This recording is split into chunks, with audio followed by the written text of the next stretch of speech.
wanted to let you know about a 4-week program that I have starting on March 31st.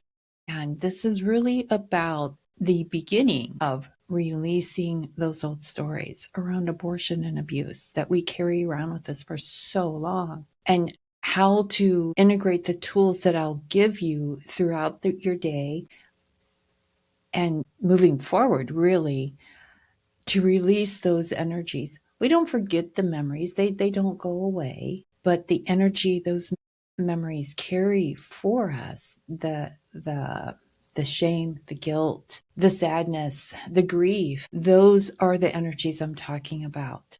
And really the forgiveness too. So this 4-week program really is a one-on-one call with me once a week. And you tell me what you're ready to talk about, what you want to start to heal through. And that's where we start the journey.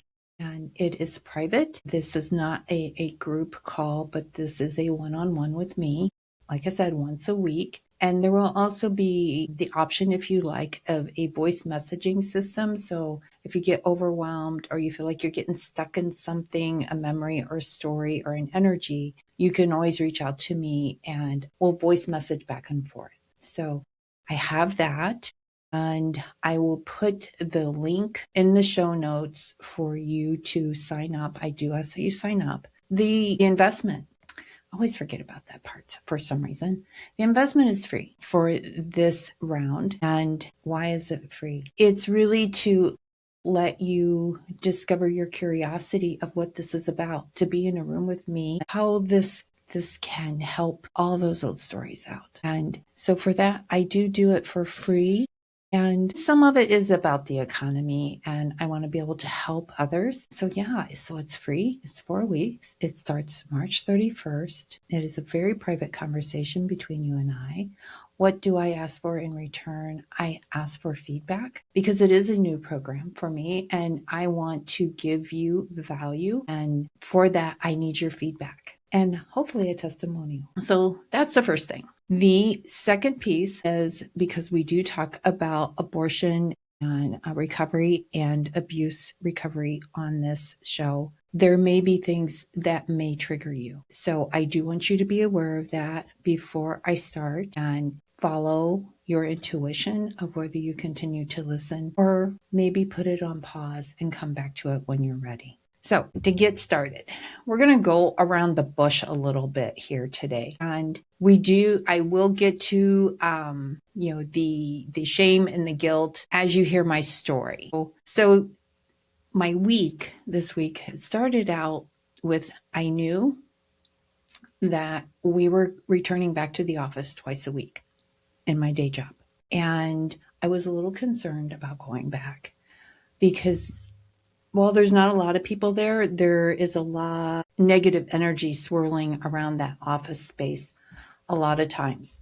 And because I am a projector, 2-4 emotional projector, and this is all around human design, and most of my centers are open. I only have 2 that are defined, a solar plexus and my will. So I bring in a lot of people's energies and their feelings into my space. And that can get really kind of overwhelming and a lot for me. And some days it just thoroughly exhausts me. So anyway, I had some concerns about that and I was getting really, really overwhelmed. And I started with this story running through my head of what am I going to do? Holy cow, I don't want to do this. So that was Monday night. Tuesday comes along and it's like, okay, here we go. And so I went in with the best of intentions and it went really, really well. And there weren't a lot of people there, so that was helpful.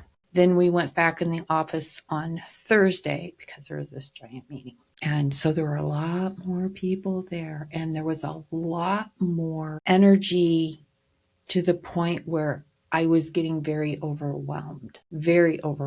And the reason I'm talking about this is I had to take some time throughout the day and even into Thursday evening to let that energy move through me, not to keep it inside me, because when we keep those types of energies inside of us, it can really disrupt how you're meant to be. And what I mean by that is I'm not meant to hold on to those energies, those negative energies from other people, to let them move through me. Those weren't mine to hold on to.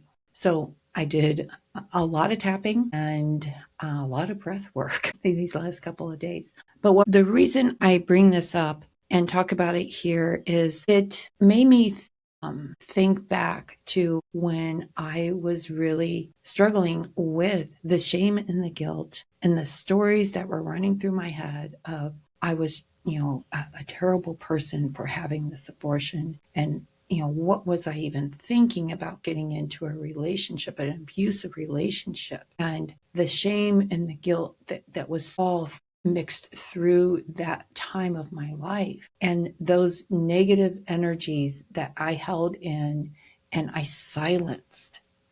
We were taught not to talk about the hard stuff.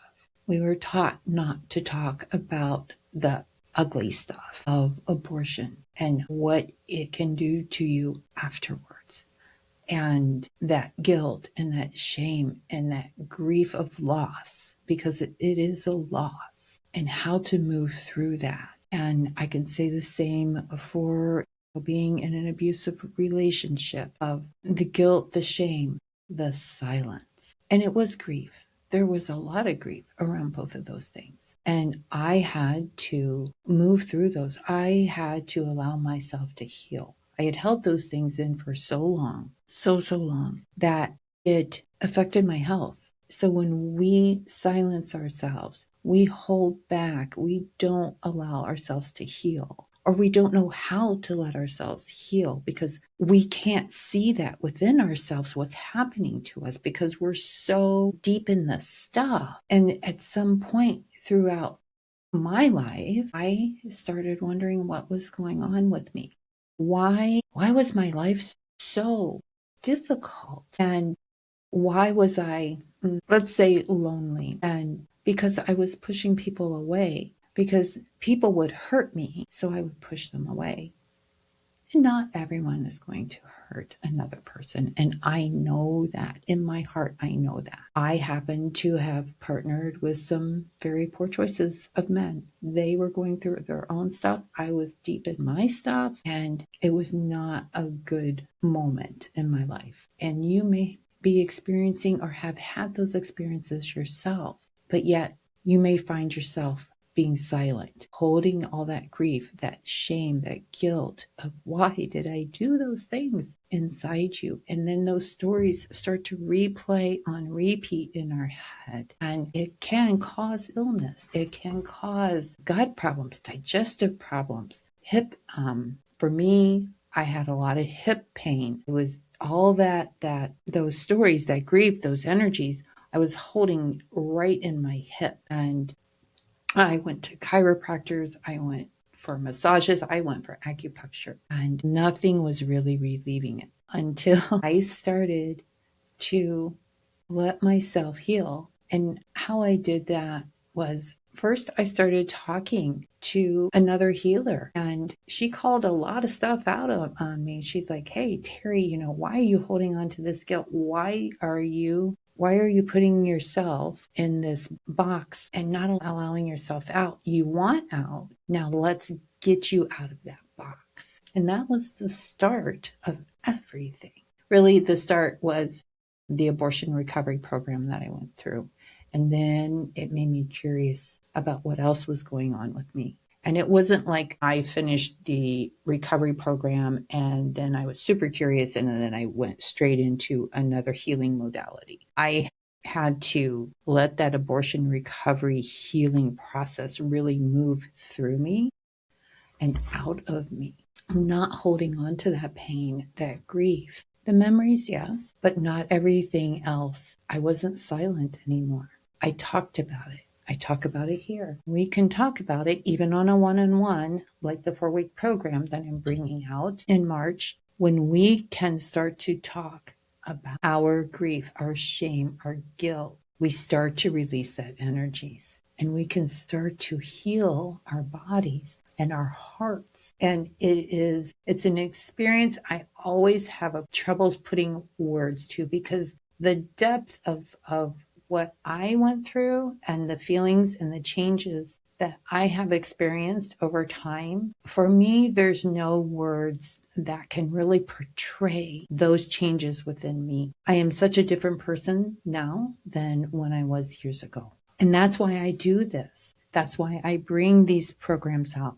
That's why I want to give you that experience to begin to heal, to see what it's like on the other side of that box. We hold the keys to the box, but sometimes we are busy hitting up the sides of the box all the way around the box. But in the meantime, we've got the keys and we don't always see we have the keys and we don't know how to use the keys. It's like, okay, what do I do now? And that's where someone like me comes in, and we sit, we talk. I am with you every step of the way. And we start to heal those energies, to allow them to move through your body. When we allow them to move through our body and not stay in us, that's the key. That's the key. And we talk about the different tools that I use for this, such as tapping. There's a grounding practice that I use even today for myself that I found very effective. It's a hot Epsom salt bath with a tourmaline stone. And I create a phrase, and sometimes it's something like, I remove these memories, this weight from my body, to take this hurt, these memories, this energy to the earth, where it will harm none. This no longer serves my body, my physical being. And I repeat that several times. And for me, when I go through that whole process, I feel the tension and the pressure in my jaw, my throat, sometimes my heart. And those are energies that need to move out of my body. So I give my body time to do that. And so I show you how to integrate that. But we hold so much as women inside because maybe we are holding ourselves in such shame and such guilt that we don't feel like we deserve anything more. We do. Those are old stories. And some of that is ancestral. It is ancestral in many ways for us. And it's also a learned experience from when we were children or maybe teenagers, that we don't talk about the hard stuff. We stay silent because it makes everybody else uncomfortable. But I can tell you that not everybody else will be uncomfortable. There are people who can hold that space for you, to allow you to move that energy, to use your voice, to let the energy move through you. And I say allow, that's not a great word, but to give you the space that you need, that you deserve to start to heal. So if you're curious about the 4-week program, you can always send me a message down below, send me a comment, and I'll respond. And we can also set up a 15-minute call. You can meet me. You can kind of get a feel for who I am and see if we connect. But it's a place to start. If you're not sure where to start, this is the place to start. I know when I started, after I did the abortion recovery, and I knew there was something more going on, and I didn't understand what it was or where to go until I started listening to some other women and I started becoming curious. And that was really my sign that I needed to take a step and to start to find out more. And so I followed my intuition. I followed my body, not my mind, but my body. And I let myself do that. I gave myself that gift. And I want to give that gift to you. So I will end it here. Like I said, if you're curious, send me a comment and I will respond. I'll also put my social media handles in there, in the show notes, and the link to set up some time or to sign up for the program. It will be a small group. Again, I know I keep stressing it, one-on-one. I find that works best for women in these types of situations. It could maybe at some time in the future become a group program, but for now, I want to give you the space that you deserve. And that's what I'm here to do for you.